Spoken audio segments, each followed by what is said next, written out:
313 এই সংখ্যাটি ইসলামের মধ্যে একটি বিশেষ গুরুত্বপূর্ণ স্থান পেয়েছে।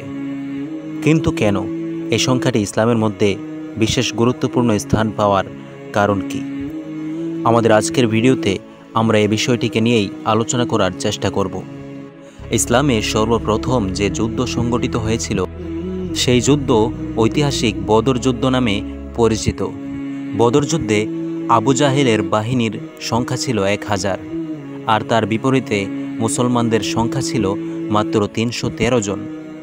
313 জন নিরস্ত্র মুজাহিদের মোকাবেলায় ছিল 1000 সশস্ত্র বাহিনী। কিন্তু আল্লাহর রহমতে সেই ঐতিহাসিক যুদ্ধে মুসলমানরা বিজয় লাভ করে।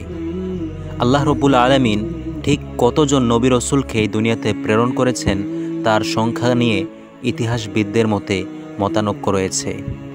তবে ঐতিহাসিকগণ লেখেন, আল্লাহ রব্বুল আলামিন যে সকল রসুলকে দুনিয়াতে প্রেরণ করেছিলেন তাদের সংখ্যা হচ্ছে 313। জালুত নামে একজন বাদশাহ ছিল, যার ঘটনা আল্লাহ রব্বুল আলামিন কোরআনুল কারীমের মধ্যে এনেছেন। সে ছিল অত্যন্ত জালেম, অত্যাচারী বাদশাহ। সে বাদশাকে ধ্বংস করার জন্য আল্লাহ রব্বুল আলামিন তালুত একজন নেককার বান্দাকে প্রেরণ করেছিলেন, আর তিনি মাত্র 313 জন সৈন্য নিয়ে জালুতকে ধ্বংস করেন। হজরত লুত আলাইহিস সালাতু ওয়াস সালামকে উদ্ধারে ইব্রাহিম আলাইহিস সালাতু ওয়াস সালামের সাথী সঙ্গীর সংখ্যাও ছিল 313।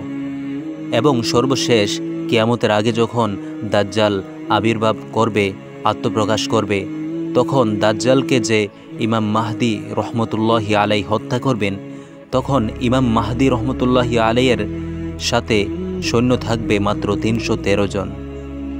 এভাবেই ইসলামের বিশেষ বিশেষ জায়গায় 313 সংখ্যাটির ব্যবহার আল্লাহ রব্বুল আলামিন করেছেন।